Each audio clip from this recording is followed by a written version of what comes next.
38 et on va continuer un peu dans cette même lancée. Et pendant que vous cherchez, serrez la main de votre voisin à gauche et à droite et faites-lui un beau sourire. Dites-lui que vous êtes content vraiment de le voir dans la maison du Seigneur. Hein, hein. Ne le dites pas mécaniquement, mais signifiez-le vraiment, hein, avec votre visage, votre sourire. Alléluia. Gloire au nom de Jésus. Et si vous ne connaissez pas le nom, dites-leur votre nom, dites-leur, moi je m'appelle Sœur Chantal, comment vous vous appelez? Et content de vous voir dans la maison du Seigneur. Alléluia.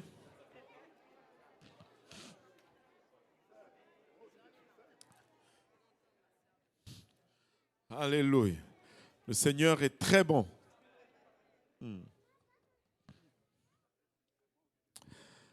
Si vous l'avez trouvé, dites Amen. Alléluia. Si vous cherchez encore, dites j'arrive. Mais vous ne pouvez pas dire les deux. Hein? Parce que ou bien vous avez trouvé, ou bien vous n'avez pas trouvé. Amen. Alléluia. Exode 12, verset 38. Si on peut le lire tous ensemble à haute voix, la Bible nous dit une multitude de gens de toute espèce montèrent avec eux. Ils avaient aussi des troupeaux considérables de brebis et de bœufs.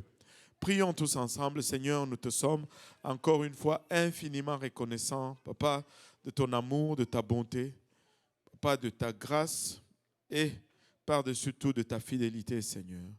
Merci pour le privilège que nous avons de te servir, Papa, et de moissonner dans ton champ aujourd'hui, Seigneur, encore une fois. Alors que nous venons, nous réalisons toutefois combien nous sommes des hommes, des êtres naturels, des êtres charnels.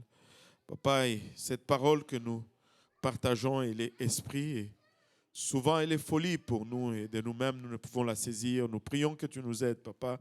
Aide-nous afin que nous puissions la partager sans crainte, ni faveur, ni hésitation, Papa. Aide-nous tous ensemble afin que nous puissions, Père Ilabachata, lui réserver une place de choix où il va germer, produire de fruits et que ce fruit nous conduise dans la vie éternelle.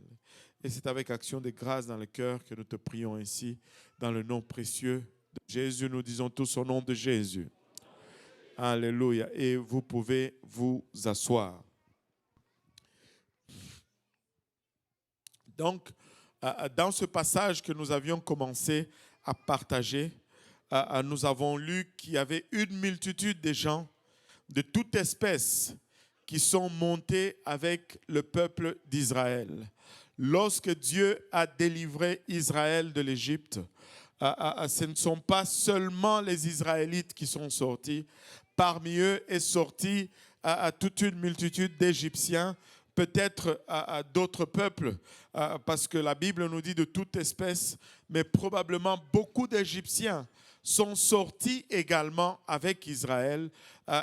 Et la question est vraiment à savoir pourquoi ces Égyptiens ont suivi Israël. Israël était un peuple esclave parmi eux. Et les Égyptiens dominaient sur les Israélites. Qu'est-ce qui a poussé ce groupe de gens à se décider de laisser les leurs et de suivre le peuple qui était esclave parmi eux?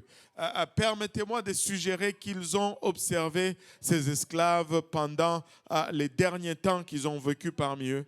Ils ont vu qu'à un moment, lorsque c'était le ténèbre dans tout le pays d'Égypte, dans les territoires de Goshen que ces esclaves occupaient, le soleil brillait. Ils ont remarqué que tous leurs troupeaux, tous leurs bétail, aussi bien le menu et gros bétail, était frappé d'ulcères, alors que le bétail de ces esclaves était préservé.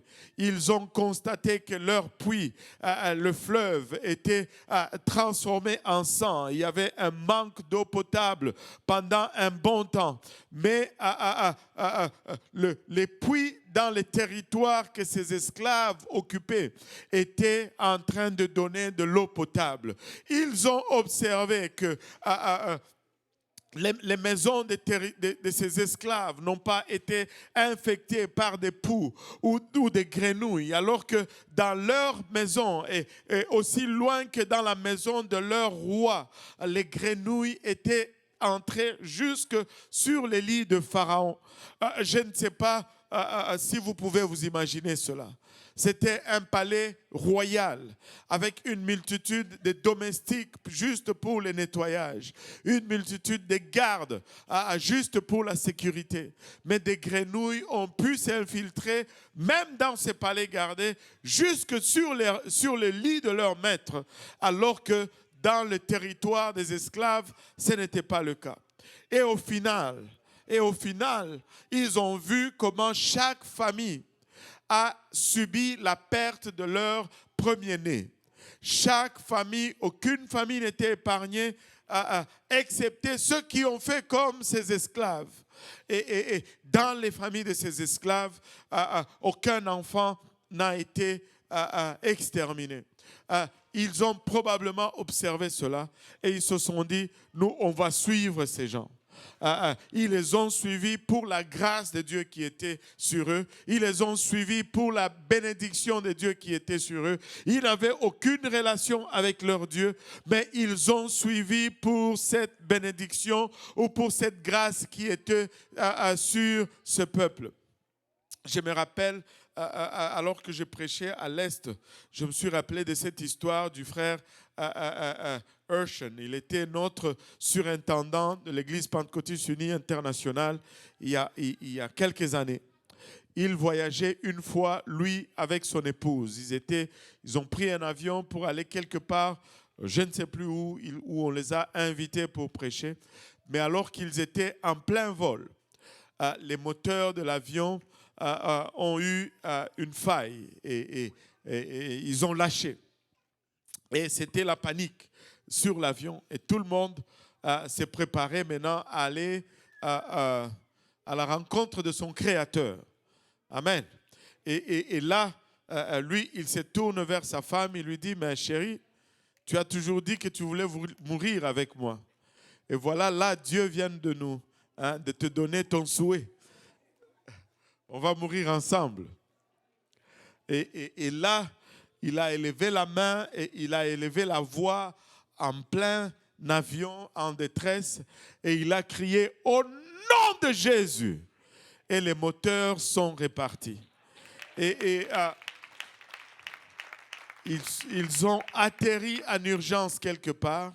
Et là, tout le monde devait maintenant trouver un vol pour aller à destination. Et eux, ils allaient pour chercher un comptoir où ils allaient s'enregistrer. Et ils avançaient, mais quand ils regardent, il y avait toute une file de gens qui les suivaient en arrière. Et il leur demande, mais où est-ce que vous allez?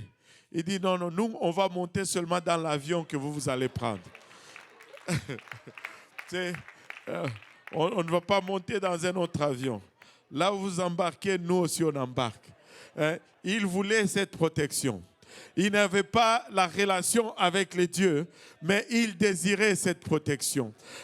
Ces Égyptiens ont suivi pour la bénédiction, pour la grâce, mais ils n'avaient pas cette protection avec Dieu. Et vous savez, il y a une différence quand Dieu te sort de quelque part et tu reconnais ce qu'il a fait pour toi et que tu établis une relation avec lui, que juste de suivre parce qu'il y a une bénédiction ou une grâce ou une faveur.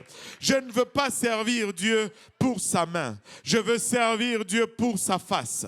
Je ne veux pas servir Dieu juste pour les bénédictions. Je veux les connaître. Je veux avoir une relation avec lui.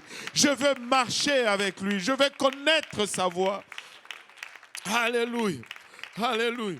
Vous savez, cette multitude qui était au milieu d'Israël, ils n'étaient pas esclaves comme les Israélites.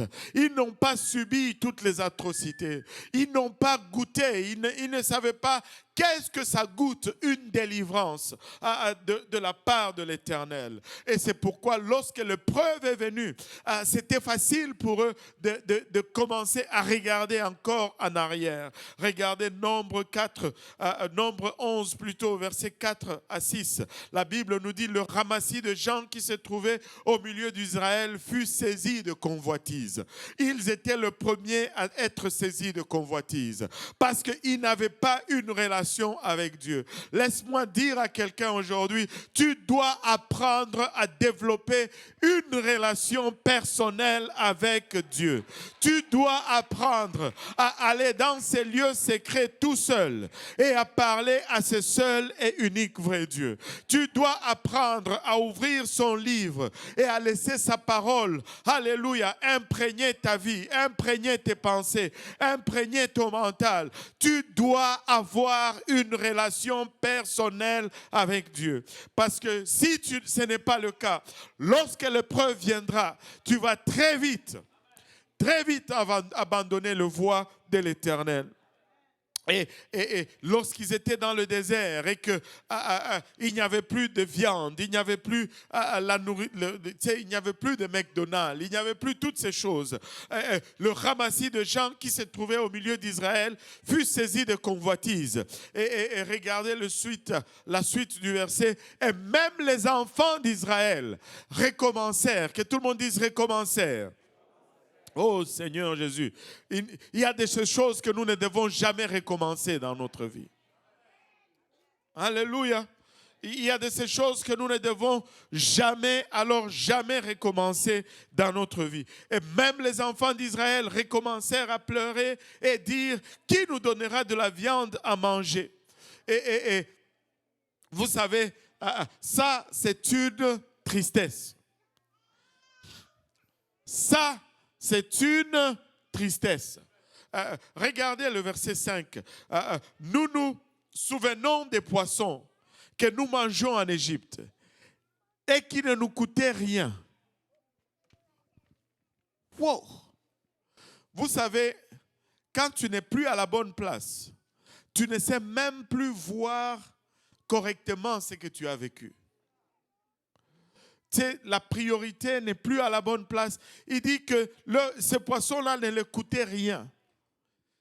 Des concombres, des melons, des poireaux, des oignons et des os. Les os ici, c'est les ail. Donc pour de l'ail et le poireau, pour de l'ail et de poireaux, ils sont en train de remettre en question la parole et la marche que Dieu met devant eux. Pour de l'ail et du poireau, Israël est en train de remettre en question une délivrance de la main de Dieu. Ils disent que ces choses ne leur ont coûté rien. Permettez-moi d'être d'un avis contraire, alléluia, aujourd'hui. Ils étaient esclaves sans salaire. Ils ont payé ce poisson le triple, le quadruple et le quintuple, alléluia, du prix que ce poisson coûtait. Ils payaient littéralement ce poisson du prix de l'avenir de leurs fils et de leurs arrière-petits-fils pendant 400 ans sans salaire. Et aujourd'hui, alléluia, juste parce qu'ils sont dans le désert et qu'il y a de la manne, ils ont oublié le claquement du fouet sur le dos, ils ont oublié le corvée forcé, alléluia, sous le soleil de l'Égypte, à pousser des tonnes et des tonnes de pierres pour construire des villes dans lesquelles ils n'habitent pas. Ils sont interdits d'habiter pour ériger des monuments, alléluia, à des divinités qui ne servent pas. Et aujourd'hui, ils disent, oh, si seulement nous pouvions retourner en Égypte. Laissez-moi vous dire ceci. Si tu oublies d'où Dieu t'a tiré, ta condition va être pire. Ta condition va être pire. Jamais je n'oublierai le bienfait de Dieu. Jamais je n'oublierai qu'il m'a libéré. Jamais je n'oublierai, Alléluia, la victoire en Jésus. Jamais je n'oublierai qu'il m'a sauvé. Non, non, non. Jamais je n'oublierai. Jamais je n'oublierai. Alléluia. Il dit maintenant notre âme est desséchée, plus rien. Nos yeux ne voient que de la manne. Nos yeux ne voient que de la manne. C'est facile. C'est quand le ventre est plein, c'est facile de se plaindre. Amen.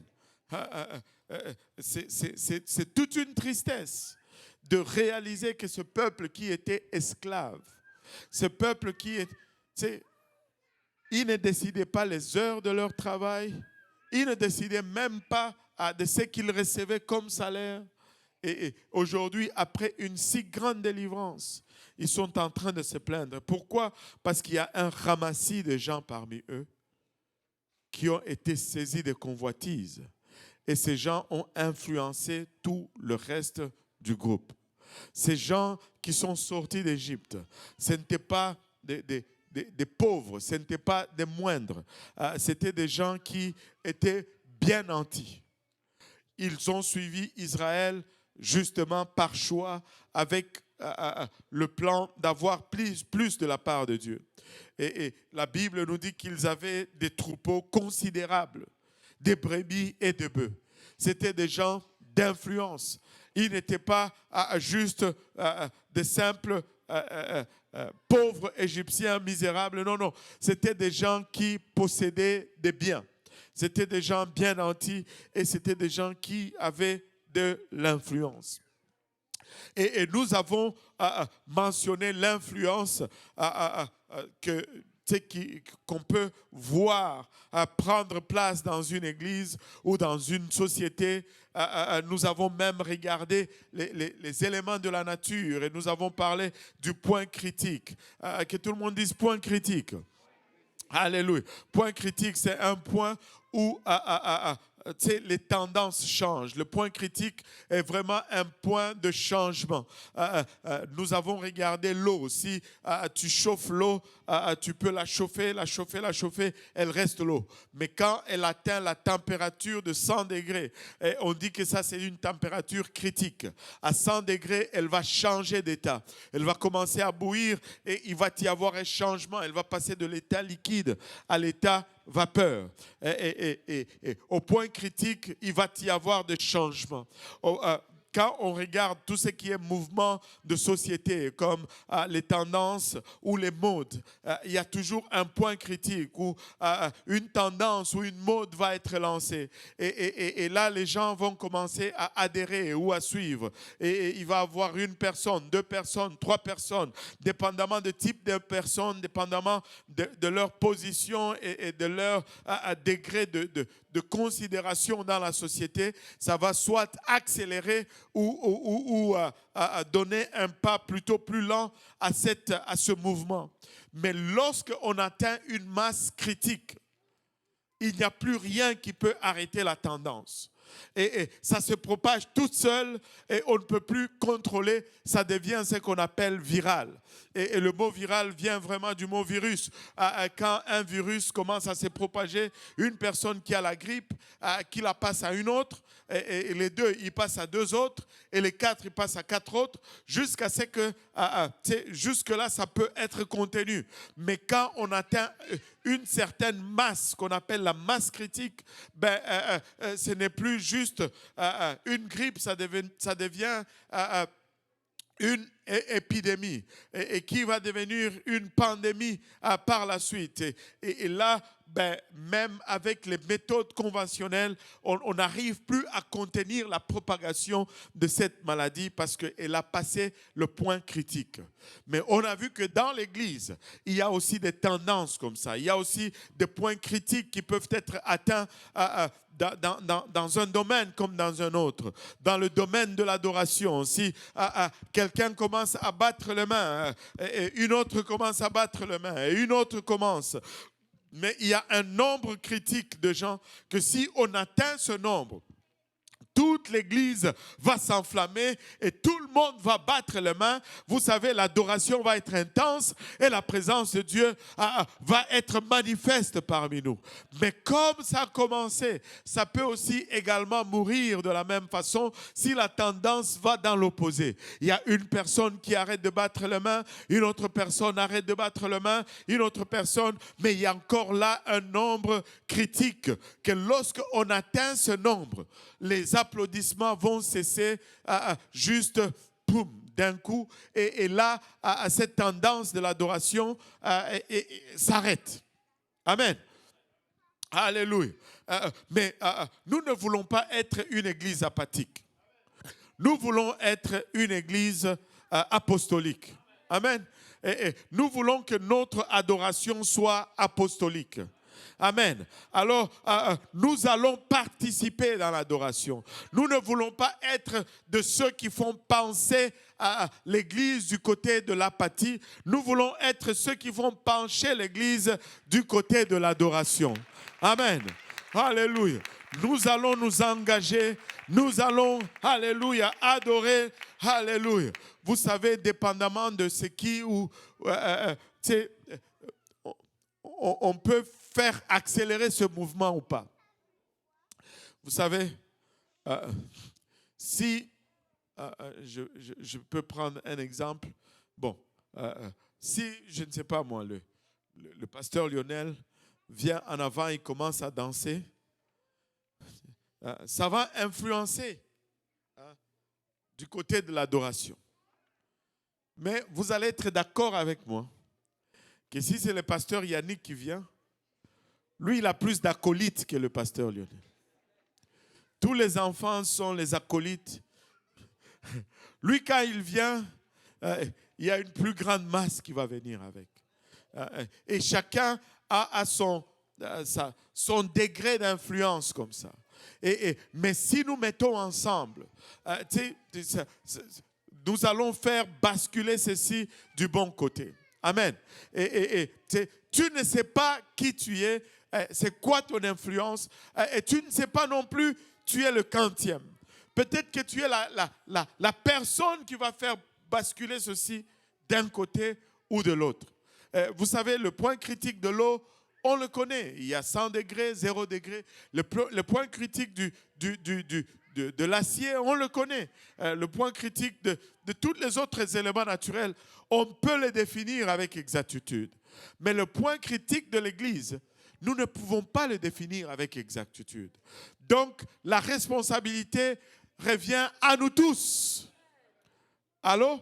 La responsabilité nous revient à nous tous parce qu'on ne sait pas placer ce point critique à un endroit ou à un nombre bien déterminé. On ne peut pas dire, oh là, il y a déjà 50 personnes qui ont déjà commencé à battre les mains, donc moi, je n'ai pas besoin d'embarquer parce qu'on a déjà atteint le point critique. Non! On doit battre tous les mains. On doit tous être embarqués. On doit tous, alléluia, adorer. Quand c'est le temps d'adorer, on embarque tous ensemble. Alléluia. Nous avons parlé de la consécration. Écoute, Église de Dieu, s'il y a quelque chose avec lequel nous devons vraiment porter attention et être sérieux, c'est bien la consécration. Parce que plus nous nous consacrons, plus facilement les âmes que Dieu nous envoie vont être influencées et la balance va pencher du côté de la sanctification. Mais si nous-mêmes, nous argumentons la sanctification, nous refusons la sanctification, la balance va avoir plus tendance à pencher vers la mondanité. Et l'Église est continuellement en lutte contre la mondanité. Le monde veut s'infiltrer dans l'Église pour deux raisons. Parce qu'ils veulent contaminer l'Église. Et aussi, l'Église regarde dans le monde. Mais nous devons être sanctifiés de sorte que nous puissions absorber à ceux qui rentrent, au lieu que ce soit que ceux qui rentrent nous absorbent. Et c'est ce qui est vraiment désolant de fois. Tu vois quelqu'un qui était là, ça fait 157 ans, mais un nouveau-né dans le Seigneur qui a à peine 2 ans et qui commence à défaire toute la doctrine sur laquelle il était basé. Et il le suit. Et il le suit. Ça ne marche pas. La fois dernière, on avait donné l'exemple des enfants ici. C'est dans les familles, tu vas voir le plus jeune, des fois il va être trop zélé, et il va aller arracher le jouet du plus vieux, ou il va le taper et puis le plus vieux va pleurer. Mon frère m'a tapé. Dans ces cas-là, on les tape encore. Merci. On les tape encore. On dit, c'est ton petit frère. Mais spirituellement, c'est la même chose. Tu ne vas pas laisser les ramassis influencer le peuple. Allô? Le peuple doit influencer le ramassis. Allô? Alléluia. Bon, aujourd'hui, nous allons ajouter un autre point par-dessus l'adoration, par-dessus la consécration. On avait également parlé de la prière. Vous savez, c'est le temps de prière à l'église de l'Est. On ne va pas faire la chaîne de prière parce qu'on n'est pas assez nombreux. Enfin, l'horloge de prière parce qu'on n'est pas assez nombreux. Et personnellement, j'ai trouvé que quand on faisait l'horloge de prière, la participation, même si les gens écrivent, honnêtement, c'est comme 5% vraiment de participation réelle. Mais alors que quand on vient à l'église, on a eu un très bon résultat la semaine passée. Donc, au lieu de faire l'horloge de prière, on va continuer de 7h à 9h le matin, de 19h à 21h le soir. Les gens vont venir à l'église et on va prier. Et le temps de prière, il faut être engagé dans le temps de prière. Quand vous venez les 30 minutes avant le service, s'il y a un nombre de gens qui prient, ça va influencer tous les autres à engager également dans la prière. Mais s'il y a plus de gens qui papotent, qui placotent, la balance va tourner vers le placotage et on ne va pas avoir le mouvement de Dieu qu'on est censé avoir lorsque nous nous réunissons. Et ne gaspillons pas les opportunités. Ne gaspillons pas les mouvements de Dieu, s'il vous plaît. Ça nous coûte déjà trop cher pour venir. Et surtout maintenant que c'est l'hiver, non seulement il faut battre la distance, mais il faut battre le froid, il faut battre la neige. Et écoutez, ça coûte déjà assez cher pour qu'on vienne ici et gaspiller le temps qu'on a d'adorer Dieu. Si nous venons ici, prions. Si nous venons ici, adorons et touchons le trône de Dieu et rentabilisons l'investissement que nous avons fait pour arriver jusqu'ici. Amen. Je ne veux pas aller au restaurant, payer le prix et puis ne pas manger. Certaines personnes, tu ne veux pas les amener au restaurant parce qu'ils ne mangent pas. Tu vois, tu te rappelles, le frère Jean-Yves était en train de rire. Quand le pasteur Fazalor était ici, on les avait amenés au restaurant une fois. On a vu comment ils mangeaient. Il dit, mais ils ne mangent pas. Vous savez, il y a de ces restaurants. On a dit, non, on ne peut pas les amener là-bas. Ça va faire trop mal. Ils ne mangent pas. On a invité certains restaurants, on s'est assuré qu'ils mangent, mais qu'on n'ait pas mal. Alléluia. Ils ne mangeaient pas. Et puis c'est fini. J'ai dit, waouh. Quand je vais au restaurant, je vais pour manger. Alléluia. Personne n'a besoin de m'encourager là. Je suis déjà encouragé quand je suis là. Des fois, je m'encourage tout le long en allant au restaurant. Tu sais, quand tu viens ici, tu n'as pas besoin que quelqu'un t'encourage à adorer. Encourage-toi tout le long en venant ici. Et quand tu viens ici, sois prêt à déchirer ta chemise. Sois prêt, alléluia, à rentrer dans la présence de ton Dieu. Alléluia. Gloire au nom de Jésus. Aujourd'hui, on va ajouter un autre point à ces 3 points. Et ce qu'on va partager aujourd'hui, ça va être vraiment pour les chrétiens. Regarde un peu ton voisin, dis-lui, c'est pour les chrétiens.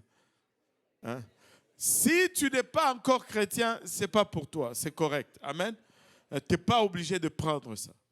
Mais si tu es chrétien, alors tu dois prendre ça. C'est vraiment pour les chrétiens, ce n'est pas pour les gens qui ne sont pas chrétiens. Amen. Si vous n'êtes pas encore chrétien, pardonnez-moi, mais je dois parler un peu aux chrétiens pour un moment. Alléluia. Des fois, c'est facile de détrôner Satan du trône de nos vies. Allô? Des fois, je dis bien des fois, c'est facile de chasser Satan du trône de notre vie. Mais seulement, après avoir chassé Satan de ce trône, nous ne cédons pas facilement ce trône au Seigneur Jésus. Très souvent, nous montons nous-mêmes et nous assoyons nous-mêmes sur ce trône. Là, vous me dites, non, pasteur, je peux vous le démontrer, vraiment, je peux vous le démontrer. Vous savez, quand on vous donne une parole de Dieu, mettons la sanctification, on vous dit, cet habillement n'est pas approprié. Et souvent, les gens vont répondre, mais pasteur, et si moi j'aime ça? Qui est sur le trône? Ce n'est pas Satan, parce que clairement, tu ne veux pas plaire à Satan. Mais ce n'est pas Jésus non plus, parce que ce n'est pas lui qui aime ça. Mais c'est toi qui aimes ça. C'est facile de détrôner Satan. Mais soyons prudents à ne pas monter nous-mêmes, à nous asseoir sur le trône qui revient à rien, à personne d'autre si ce n'est Jésus-Christ dans ta vie. Amen. Dieu doit être sur le trône de ta vie. Dieu doit dicter ta vie. C'est lui qui doit, les décisions qui concernent ta vie doivent émaner du Seigneur et non de toi. La question, ce n'est pas si j'aime ou si ça me fait plaisir. La question, c'est est-ce que ça plaît à Dieu? Et des fois, les gens vont dire, je vais vous dire, tu sais que tu es sur ton trône, sur le trône de ta vie, lorsque tu poses aussi cette question.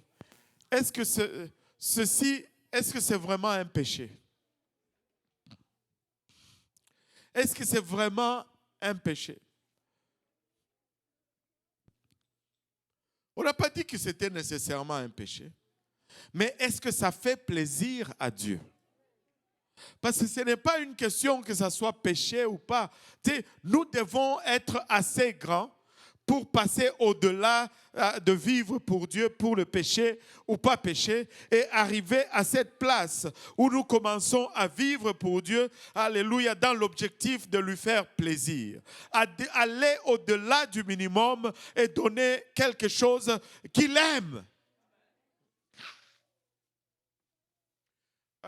Combien de gens sont mariés ici? Hein, les hommes mariés. Est-ce qu'il y a des hommes qui sont mariés? Les hommes mariés. Juste les hommes. Voulez-vous lever vos bras? Alléluia. Merci Seigneur. Et maintenant, combien des hommes, vous savez que votre femme aime les fleurs? Bon, il y a des femmes africaines ici. Ou bien c'est les hommes qui ne connaissent pas leurs femmes. Bon, on va faire mieux. Combien des hommes ici savent que leurs femmes aiment les belles robes? Là, c'est tous les hommes qui devaient monter leurs bras. Hein? Maintenant, ta femme a déjà 44 robes dans la garde-robe.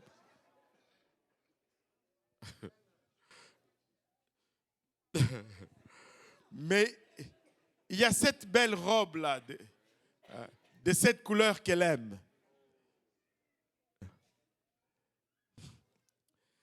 Est-ce que c'est nécessaire que tu lui offres cette robe? Elle en a déjà 44.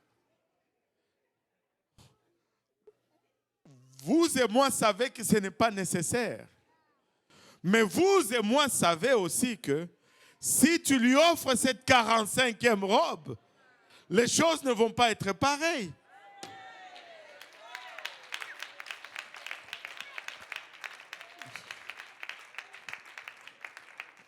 elle ne va pas te divorcer parce que tu n'as pas offert cette 45e robe.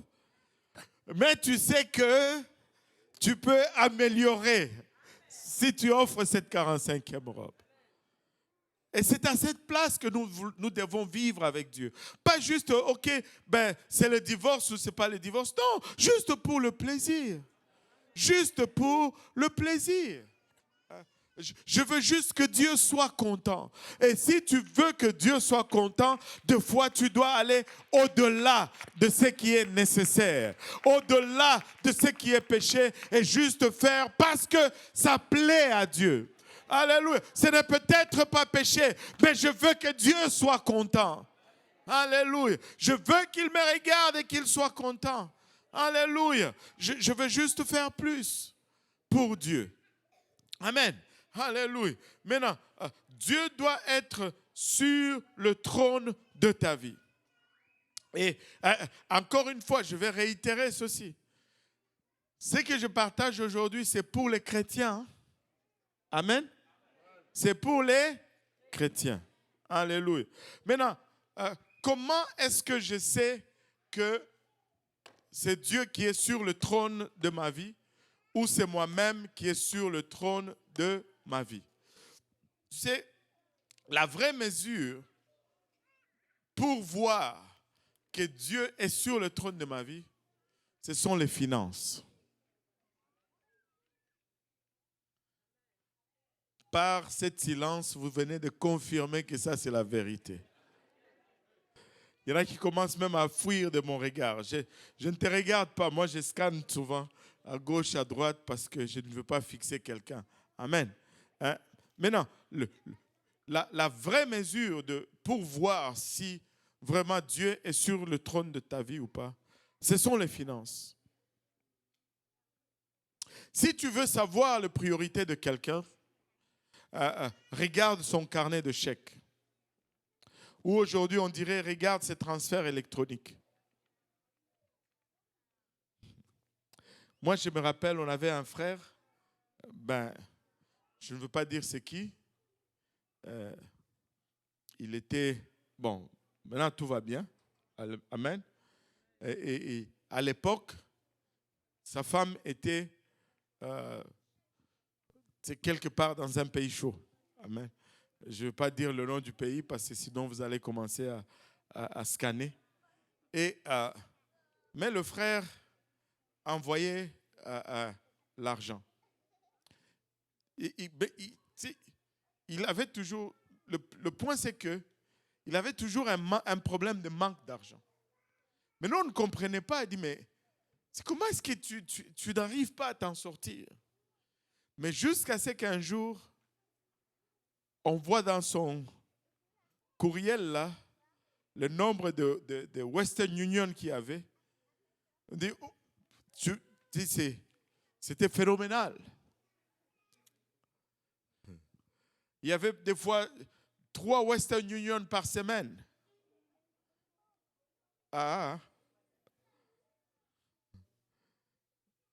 Là où est ton trésor, là aussi sera ton... on a conseillé le frère, mais ça n'a rien fait. Parce que, ok, mais tu pouvais voir sa priorité par son carnet de chèques ou par son compte en banque. Amen. Et le Seigneur nous le dit de cette façon, nous l'avons dit, car là où est ton trésor, là aussi sera ton cœur. Et très souvent, nous lisons ce verset à l'envers. Nous lisons, là où est ton cœur, là aussi sera ton trésor. Ce n'est pas comme ça. Ce n'est pas le cœur qui conduit le trésor. C'est le trésor qui conduit le cœur. Amen. Donc, si tu veux que ton cœur soit dans quelque chose, mets ton argent dans cette chose-là. Si vous voyez certaines personnes être tellement passionnées pour l'Église, c'est parce qu'ils ont mis tout leur argent dans l'Église. Allô? Ne coupez pas mon micro là-haut. Là. C'est qui est au son là? Jonathan, ne coupe pas mon micro s'il vous plaît. Tu sais, les gens vont être tout consumés par quelque chose. Vous savez, ceux qui mettent l'argent dans la bourse là, Ils ne dorment pas. Il y en a qui prient même pour la bourse. Allô? Et parce que leur cœur est là-bas, parce qu'ils ont mis leur argent là-bas. Et si ton cœur n'est pas encore dans l'œuvre de Dieu, c'est parce que tu n'as pas encore mis ton argent dans l'œuvre de Dieu. Investis là-dedans, tu vas commencer à faire de sorte que ton investissement fonctionne. Allô? Tu vas être à l'affût pour que ça fonctionne. Maintenant, le Seigneur a utilisé les finances, a pointé aux finances 2 fois dans la parole de Dieu pour nous montrer comment les finances déterminent l'état du cœur d'un homme. Savez-vous que les finances déterminent ce que tu fais avec ton argent, indique l'état de ton cœur. Dans 2 chapitres 19, Luc chapitre 19 et Matthieu chapitre 19, le Seigneur nous donne 2 exemples où on regarde les finances et on détermine l'état du cœur d'une personne. Le premier, c'est Luc 19, c'est la personne de Zachée. Zachée était un collecteur d'impôts. Un collecteur d'impôts, par nature, c'est un escroc. Allô? Parce qu'il va toujours taxer plus que le gouvernement demande et il va prendre les surplus, dépendamment dans quel pays il est. Des fois, il va prendre même ce qui doit aller dans le gouvernement. Mais un collecteur d'impôts, souvent, c'est riche parce qu'il a accès à la taxation. Et étant un homme déchu, il va utiliser cela pour s'enrichir. Et Luc 19, verset 8, la Bible nous dit, mais Zachée se tenant devant le Seigneur, lui dit, voici Seigneur, je donne aux pauvres la moitié de mes biens, et si j'ai fait tort de quelque chose à quelqu'un, je lui rends le quadruple. Et parce qu'il utilise comme ça son argent, Jésus lui répond dans le verset 9. Jésus lui dit, le salut est entré aujourd'hui dans cette maison, parce que celui-ci est aussi un fils d'Abraham. Par rapport à ce que Zachée a fait avec son argent, il dit, Seigneur, voici comment je gère mon argent. Et le Seigneur le regarde et lui dit, tu es aussi un fils d'Abraham, même si tu es un collecteur d'impôts. Waouh!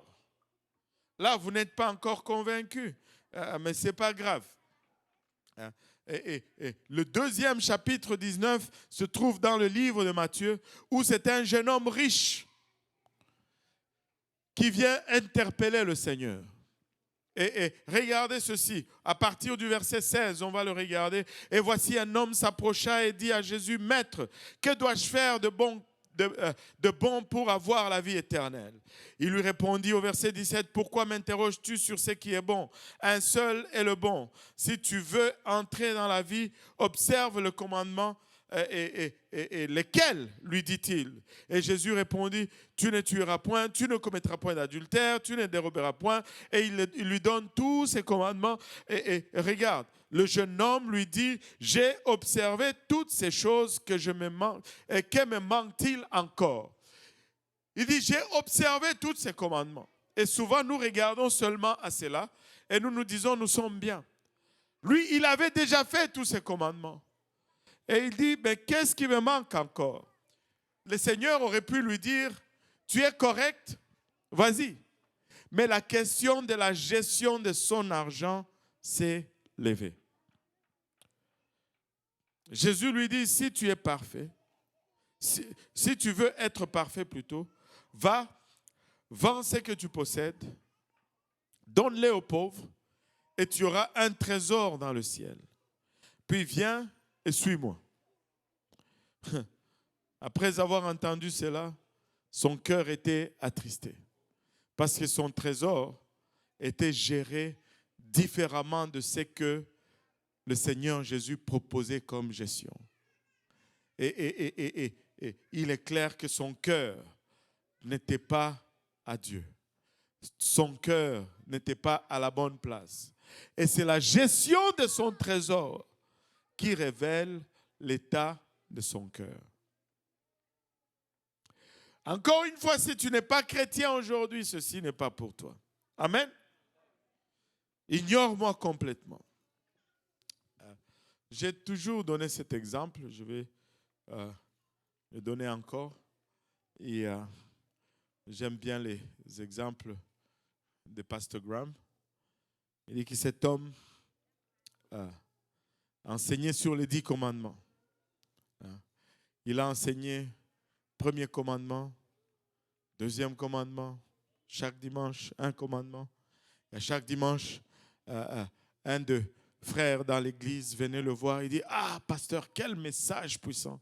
Tu as vraiment prêché sous l'onction de Dieu. Bonne parole, merci pour la nourriture spirituelle.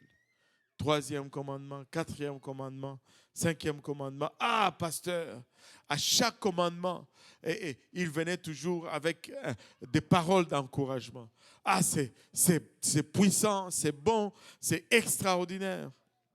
Jusqu'à ce qu'ils sont arrivés au 8e commandement, qui dit, tu ne voleras point. Et là, le Seigneur parle de finances, plutôt le pasteur parle de finances, de comment on vole le Seigneur avec nos dîmes et nos offrandes. À la fin du service, le monsieur est quand même allé voir le pasteur. Mais là, son discours était un peu différent. Il lui dit, pasteur, jusque-là, vous avez fait un travail excellent. Mais là, vous avez commencé à vous mêler de ceux qui ne vous regardent pas.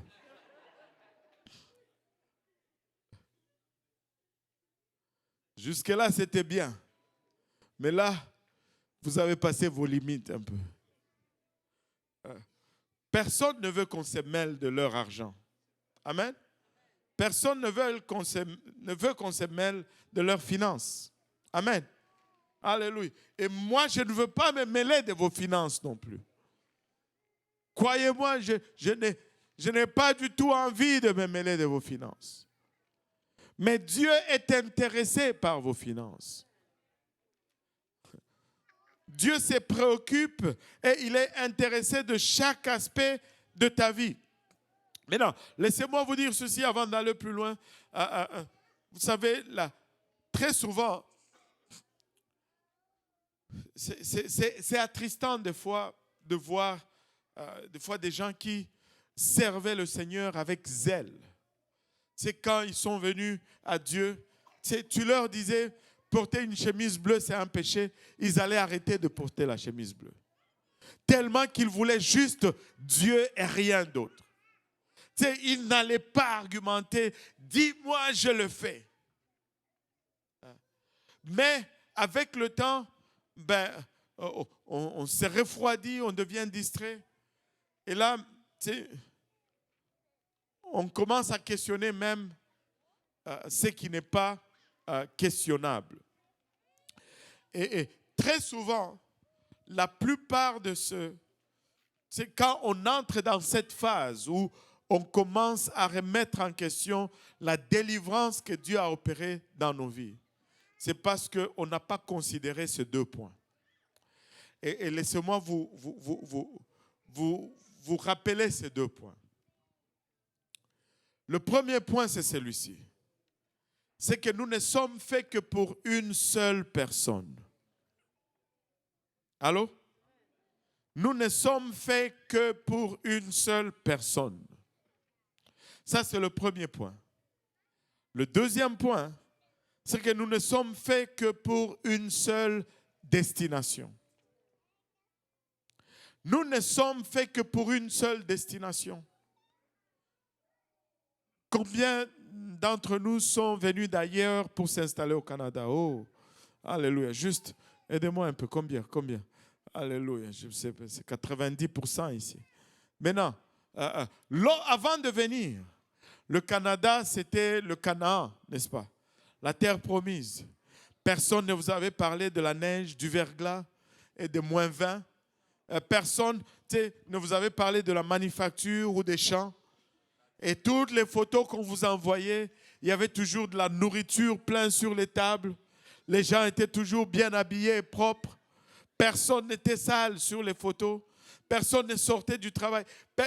Qui a reçu une photo Tu sais, dans la manufacture, quand on était chez nous, là, ou au champ, à ramasser les fraises.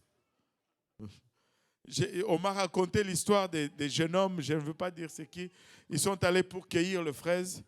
Littéralement, en sortant de là, c'est eux qui devaient payer le fermier parce que il y en avait moins dans le panier et plus dans leur estomac, littéralement.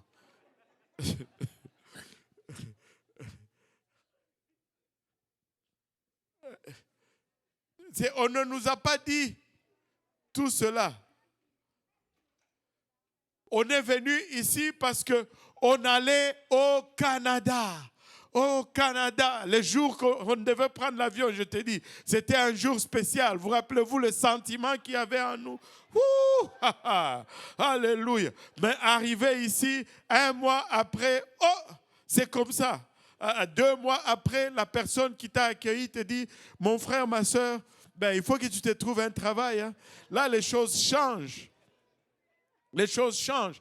Ce n'est plus pareil. Et là, tu arrives à une place où tu commences à te dire, ah, et si je retournais seulement chez nous?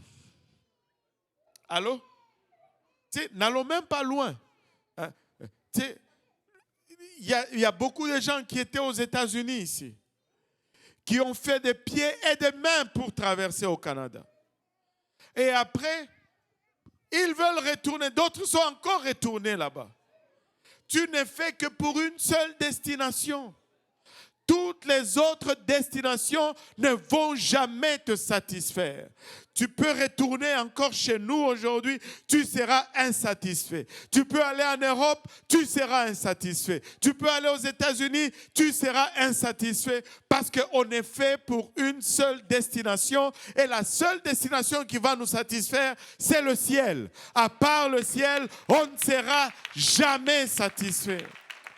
On ne sera jamais satisfait. En 2011, j'avais accumulé 20 ans ici au Canada sans jamais retourner chez nous. Mon épouse est là, elle peut vous dire, quand je préparais ce voyage, j'étais tout le temps, j'ai hâte d'aller chez nous, j'ai hâte d'aller chez nous, j'ai hâte d'aller chez nous. Je suis parti pour 21 jours. Laissez-moi vous dire, 9-10 jours, 11 jours à peu près, quand je parlais maintenant à ma femme au téléphone, j'étais là, je lui disais, j'ai hâte de retourner chez nous, j'ai hâte de retourner chez nous, j'ai hâte de retourner chez nous. Ce n'est plus satisfaisant. Et il n'y a aucune place qui va te satisfaire. Arrête de te leurrer. La seule place, la seule destination qui va te satisfaire, parce que c'est la seule destination qui a été faite pour toi, c'est le ciel. Toute autre destination sera toujours inadéquat. C'est pourquoi nous devons tout faire pour aller au ciel. Alléluia. Et tu as été fait pour une seule personne. Et quand j'ai dit cela, la plupart d'entre vous pensez à votre femme ou à votre mari. Ce n'est pas ça. Ce n'est pas ça. Je vais profiter même pour passer un petit message ou un petit conseil. Les gens qui tombent en dépression là, parce qu'ils ne sont pas mariés, laissez-moi vous dire ceci. Vous allez faire la dépression pendant longtemps. Parce que mieux vaut être célibataire qu'être mal marié. Et si tu n'es pas satisfait avec Jésus, qui est parfait, l'imparfait que tu vas épouser là ne va jamais te satisfaire. Tu as été fait pour une seule personne et cette personne c'est Jésus. C'est la seule personne qui va te satisfaire. C'est la seule personne qui va te satisfaire. Et lorsque tu es satisfait avec Jésus, lorsque tu es comblé avec Jésus, là tu peux être, alléluia, un avantage pour quelqu'un d'autre. Tu peux être une bénédiction pour quelqu'un d'autre. Ne pense pas que tu vas trouver le bonheur en entrant dans le mariage. Ce n'est pas dans le mariage que tu trouves le bonheur. Alléluia, c'est en Jésus-Christ que tu trouves le bonheur. Si tu entres déprimé dans le mariage, tu seras continuellement déprimé. N'épouse pas une femme ou un homme qui est déprimé parce qu'il n'est pas marié. Ça va être la dépression quand même. Parce que tu ne vas pas être capable de battre ça. Si Jésus n'y arrive pas, oublie ça. Laisse. Tu sais, sois déjà bien avec Jésus. Sois déjà heureux avec Jésus. Et là, tu rentres et ça va marcher. Mais si tu n'es pas heureux avec Jésus, mon ami, oublie ça. Oublie ça. Alléluia. Nous ne sommes faits que pour une seule personne. Et c'est Jésus. Jésus d'abord. Amen. Et quand tu regardes cette marche ici sur terre et que tu ignores ces deux choses, tu vas faire une mauvaise lecture de tout ce qui t'arrive, tu vas faire une mauvaise interprétation de ta situation, tu vas faire de mauvaises déductions et tu vas faire de mauvaises décisions. Tu sais, je veux aller au ciel par-dessus toute chose. Peu importe ce qui va m'arriver, ma destination, c'est le ciel. Je ne veux pas mourir dans le désert. Je veux arriver dans la terre promise. Je veux parvenir à Canaan. Je veux presser, alléluia, contre toute adversité. Alléluia, je ne veux pas regarder aux poireaux ou aux ails ou aux oignons. Je veux regarder à la terre promise.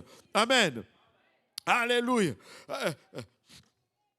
Seul Dieu peut combler et seul le ciel peut satisfaire. Alléluia. Maintenant, laissez-moi poser encore une autre question ici. Encore une fois, ce que je suis en train de partager, c'est pour les chrétiens. Hein? Ce n'est pas pour les non-chrétiens. C'est pour les chrétiens. Amen. Alléluia. Maintenant, je vais vous demander de ne pas lever votre main. Amen. Ne levez pas votre main. Allô? Maintenant, qui aime le magasinage ici? Ne levez pas votre main.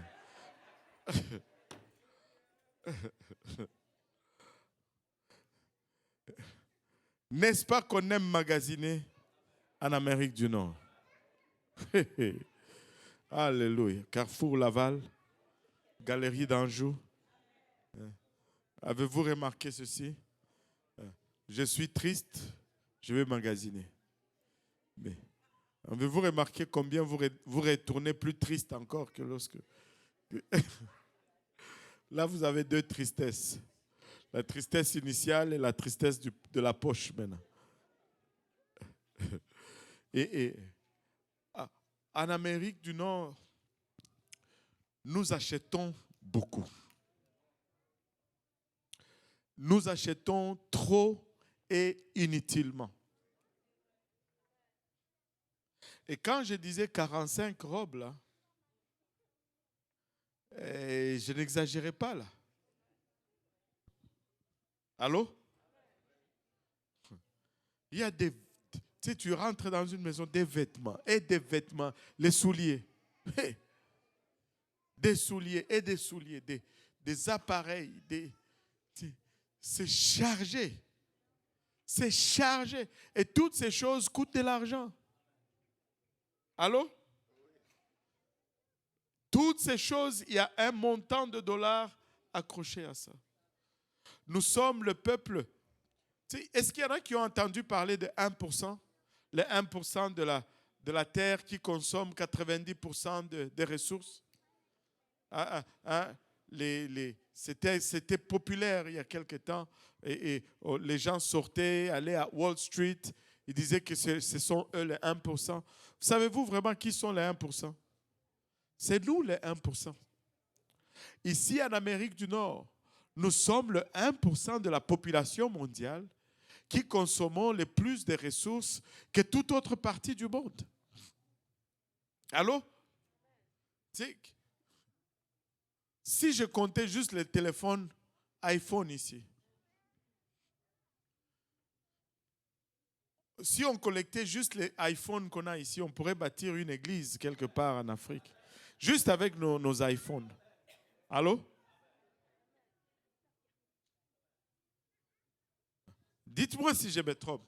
Même pas des fois avec les iPhones, juste avec les étuis là, comment on dit les coques là, les protecteurs, juste vos protecteurs des iPhones là.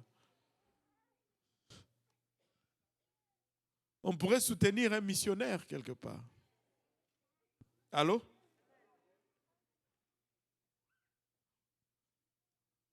Si chacun de nous ici vendait la moitié de paires de chaussures qu'il a à la maison.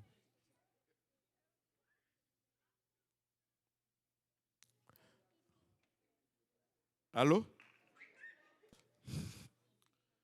Eh Seigneur.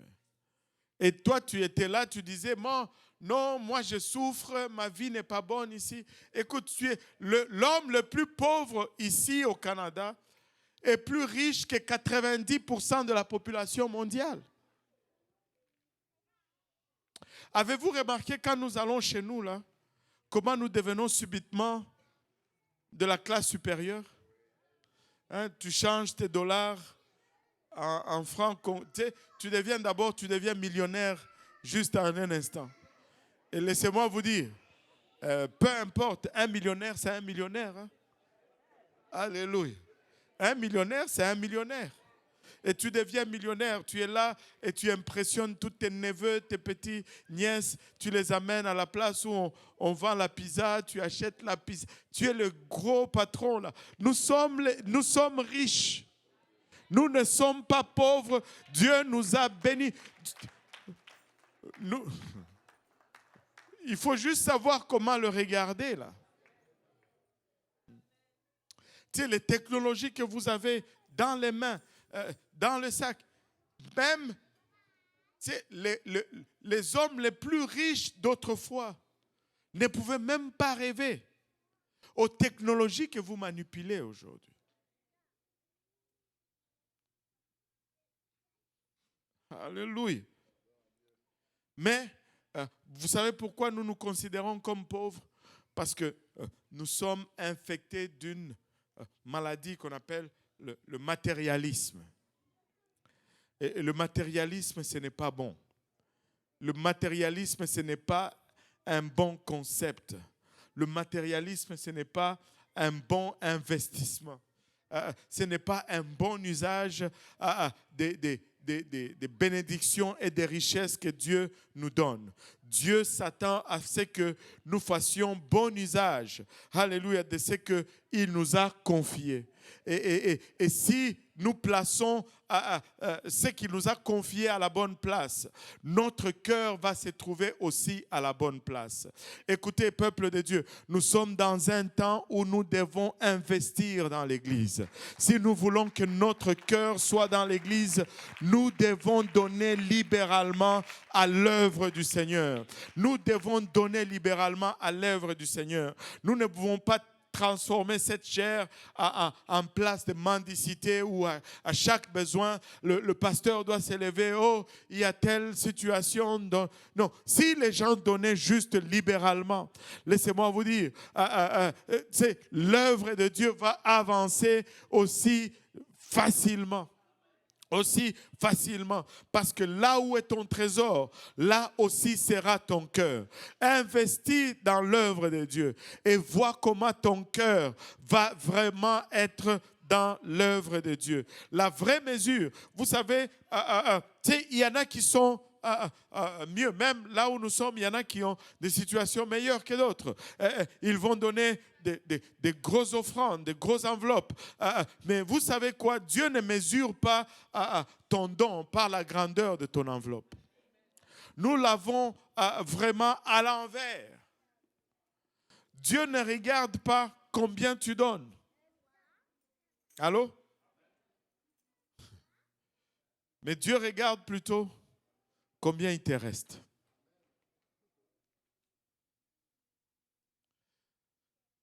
Peu importe ce que tu donnes, ce n'est déterminé que par ce qui te reste.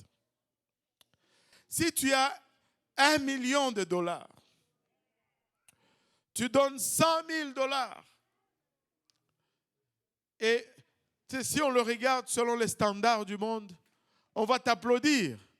On dit, oh, sœur telle et telle, c'est quelqu'un qui donne à l'œuvre. Elle a donné à elle-même $100,000 pour M100. Allô? Mais Dieu ne regarde pas ça comme ça. Dieu regarde combien il te reste. Si quelqu'un a 10 dollars et qu'il donne 5 dollars à Dieu et qu'il lui reste seulement 5 dollars dans les poches, il a donné plus que celui qui a donné 100 000 dollars selon les calculs de Dieu et qu'il lui reste 900 000 dollars dans les poches. Tu sais, l'ampleur de ton don est déterminée par combien ça fait mal. Allô? Le Seigneur nous le démontre ici dans Marc 12. Il y a 2 autres chapitres, mais on va regarder juste un.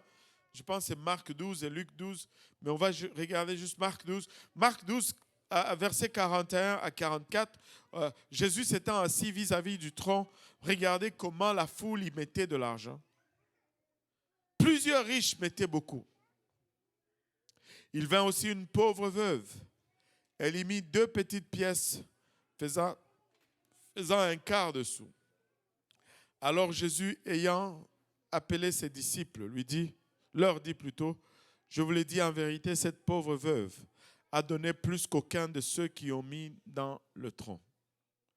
Car tous ont mis de leur superflu, mais elle a mis de son nécessaire. Tout ce qu'elle possédait, tout ce qu'elle avait pour vivre. Tu sais, une fois je faisais une étude biblique et la personne m'a dit, pasteur, ça fait quand même quelques années, dit, pasteur, moi je reçois le bien-être social. Et à l'époque, c'était 560 quelques dollars. Je reçois le bien-être social, 560 dollars. Comment je fais pour donner ma dîme là-dessus? Je dis, tu donnes 56 dollars là-dessus, c'est ça ta dîme. Il dit, mais je ne peux pas me permettre. Je dis, tu ne peux pas te permettre de ne pas retourner la dîme à la maison de l'Éternel. Très souvent, nous nous lions nous-mêmes dans notre pauvreté. Tu ne peux pas sortir de la pauvreté en retenant. Tu sors de la pauvreté en donnant. Ne coupe pas mon son là. Je vous ai dit, ce n'est pas pour les non, c'est pour les chrétiens aujourd'hui.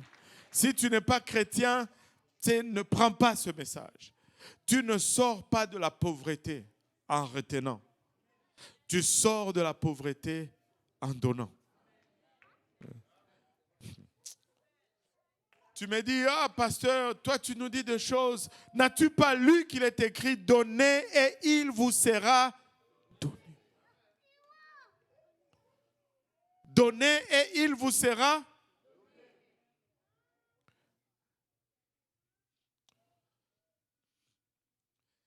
Tu sais, le moment que Dieu va te mettre à l'épreuve, si ça va être une épreuve, c'est parce qu'il va y avoir un besoin. Et tu dois devoir choisir entre le besoin et l'épreuve. Ou tu réussis l'épreuve, ou tu satisfais le besoin. Sinon, ce n'est pas une épreuve.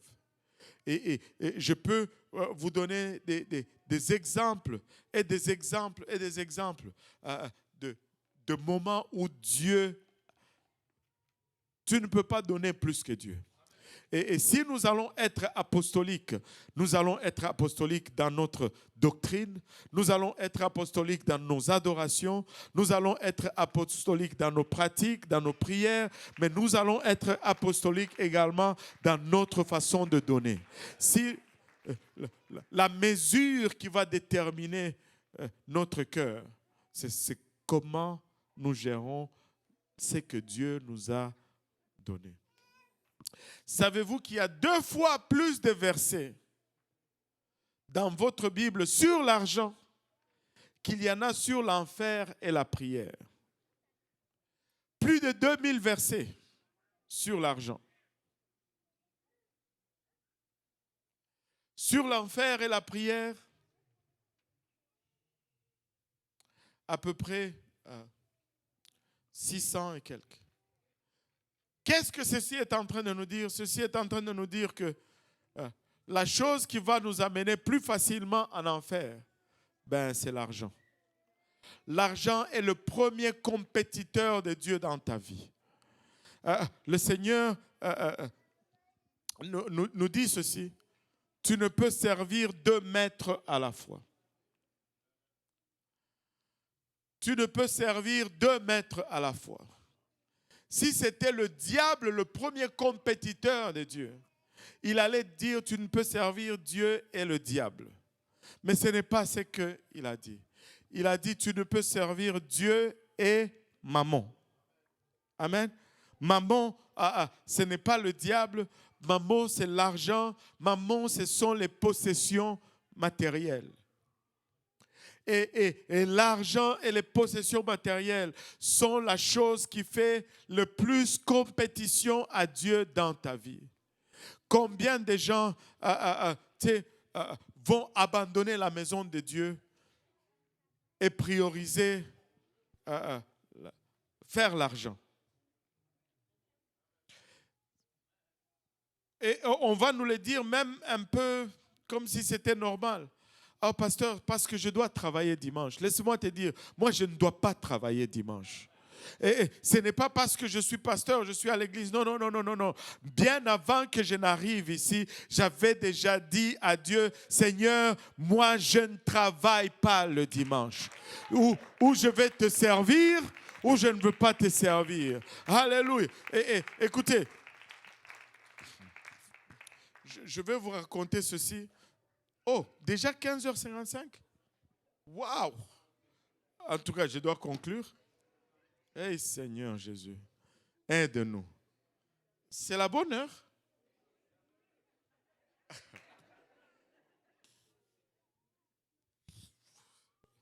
Incroyable.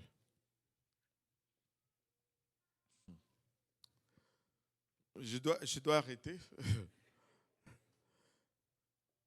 Laisse-moi te dire ceci. Si on peut se lever tous ensemble. Mais je pensais que j'avais au moins 30-45 minutes encore.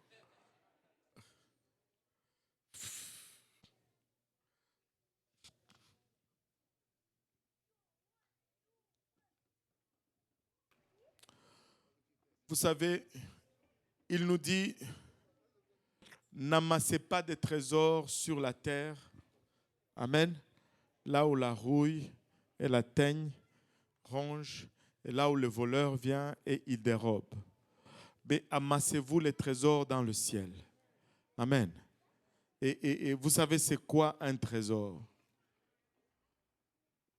Quelque chose est un trésor lorsque ça peut être converti pour rencontrer des besoins matériels ou physiques. Amen. Sinon, ce n'est pas un trésor. Pour que ça soit un trésor, il faut que ça soit convertissable. Amen. Si tu as ton diamant à la banque, tu dis que c'est un trésor parce qu'il y a cette capacité de le sortir et de le convertir en liquidité qui va te faire acquérir du service ou des biens. Amen. Et c'est pourquoi on appelle ça un trésor. Maintenant, on peut comprendre ces principes lorsqu'on est sur terre. Mais quand on va au ciel, pourquoi est-ce qu'on doit amasser des trésors au ciel alors que, qu'est-ce qu'on va acheter au ciel? On va convertir ça pour acheter quoi au ciel? Mais laissez-moi vous pointer juste une chose. Tout ce qu'on peut acquérir avec un trésor ici-bas, ce sont des possessions. Mais les trésors qu'on accumule là-haut, ça ne va pas être des possessions. Ça va être la transformation. Ici, avec un trésor, tu vas posséder. Mais là-haut, avec un trésor, tu vas devenir. Ce que tu possèdes, tu vas toujours le perdre. Mais ce que tu deviens, tu le resteras. Et avec le trésor céleste, nous sommes transformés en son image. Nous devenons comme lui. Et cela demeure pour l'éternité. Vous savez, nous avons, dimanche, nous allons partir au Cameroun. Et pour cela, nous devons convertir l'argent. Amen. Il y a le pasteur Achille qui m'a dit, pasteur, amène-moi tes dollars. On a trouvé quelqu'un qui peut nous faire $1 pour 500 francs au lieu de 420 francs. J'ai dit, Alléluia, Amen, gloire à Dieu. Maintenant, on va changer $500, je ne sais pas, $1000 pour payer les logements, manger, se déplacer et peut-être $2000. Vous savez, si on change $2000, on va avoir 1 million. On va être des millionnaires au Cameroun. Frère Richard, on va être des millionnaires. Alléluia. Et là, on va utiliser cet argent là-bas. Mais vous savez, avant de quitter le Cameroun pour revenir au Canada, ou bien on achète des biens et on utilise tout l'argent, ou bien on le convertit en monnaie canadienne. Parce que si on revient avec les dollars ou bien le franc CFA ici, ben personne, ça va nous servir à rien. Amen. Nous devons changer notre argent selon le pays de destination. C'est quoi votre destination? Vous devez changer votre trésor selon la monnaie de la destination. Vous pouvez vous accaparer ici, mais une fois le voyage arrive, cette monnaie n'est plus utilisable. Mais si vous avez changé la monnaie pour le pays de destination, alors la monnaie sera utilisable. Peuple de Dieu, nous sommes sur qui la fin va venir. Et nous anticipons vraiment un 2024 en feu pour le Seigneur. Soyons sérieux dans notre adoration. Soyons sérieux dans notre prière. Soyons sérieux dans nos lectures. Soyons sérieux dans nos engagements. Et ne laissons pas notre nature frêle entraver ce que Dieu veut faire avec nous. Dieu veut faire. Et le problème, ce n'est pas que Dieu ne veut pas. Le problème, c'est est-ce que nous voulons. Mais je veux juste dire encore une fois ceci. La foi.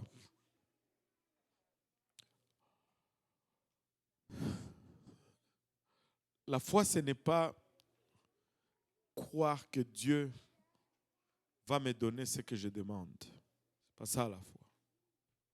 La foi, c'est croire que Dieu va me donner ce que j'ai besoin.